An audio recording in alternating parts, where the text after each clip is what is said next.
Welcome to the Bondi Scrapper channel. In today's video we're revisiting the Laser Engraver that I started pulling apart in episode 36, and you can see here that we've got the part that actually makes the laser beam. And when we looked at that before, I thought there were mirrors inside. It turns out they're not mirrors, nor are they bits of sheet metal, which is what I also thought they might have been.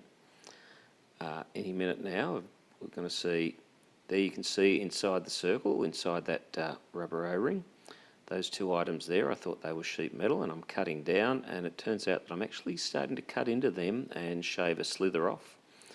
And that made it much harder to cut, and here's the arty-farty bit of the video where we go into slow motion, and it's the Bondi Scrapper version of Baywatch, where we can see the hacksaw going very slowly, and we can see the filing just peeling off the item there.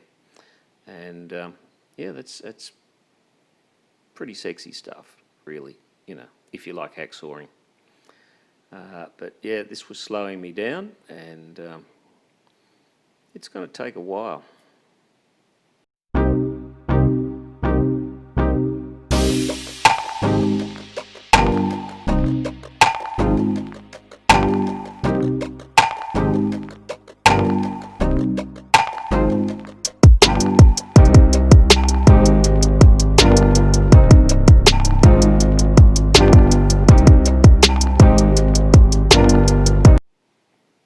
So at this point the hacksaw is starting to jam up on me, and that's what happens when you don't use the right tools, like a bench vise. And here I've taken out the O-ring and taken out those studs, and I've given the two tabs on the internal part of it a good smack with a hammer and punch, and that pushed them back inside a little bit, and that made me bypass it, so I wasn't having to cut through those.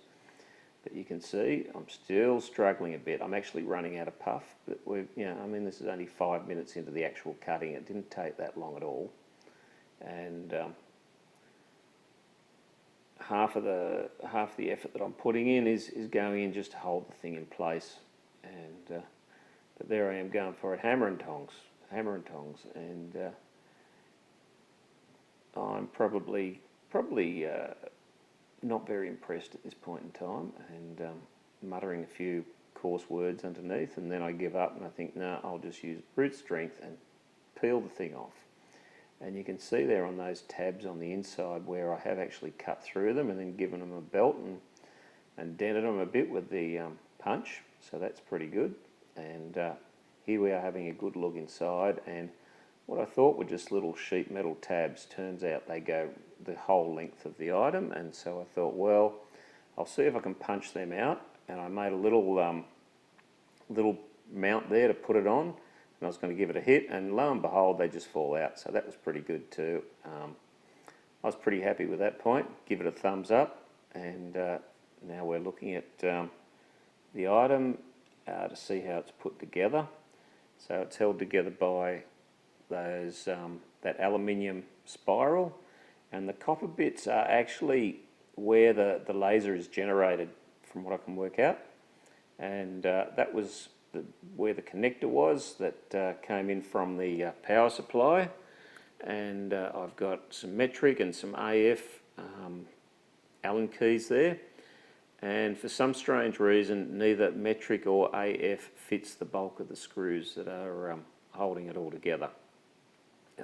But you can see there I've found one Allen key that'll fit, so I'm taking those out and getting a nice bit of machined aluminium right there.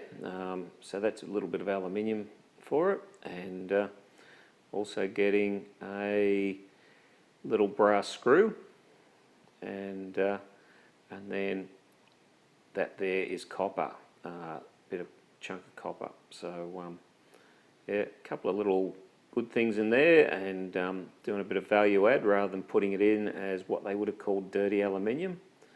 And then we've got the spiral that was holding it all together. I pulled that apart just to make a bit more room, and I'm pointing out the fact that it's got some Allen keys holding that together, which none of my tools fit.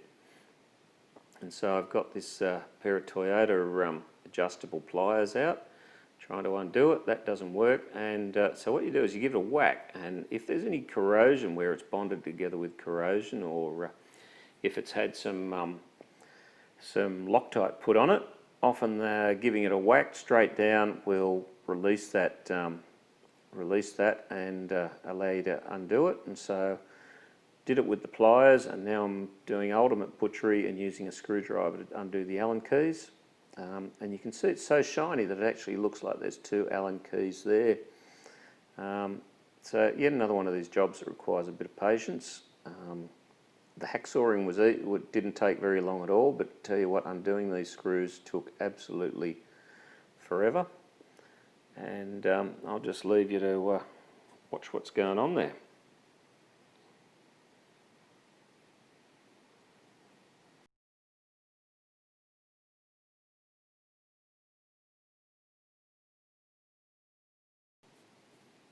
So brass, we had 9 grams, let's call it 10 grams just for the fun of it. And we had a bit of aluminium and 24 grams, we'll call that 25 grams just for the fun of it. And a bit of copper there, and the copper's going to come in at,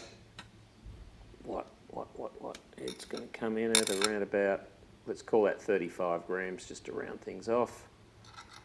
And finally, the big prize of it all, because all the rest of that stuff was only worth about, I don't know, maybe 35 cents all up, but the big prize here is the extruded aluminium, or the high quality aluminium, and it's going to come in at, 4.6 kilos, and that's $1.35 Aussie a kilo, which will be $6.20, and the other prices are up in the corner.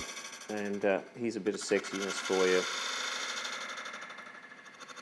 Slow motion with sound.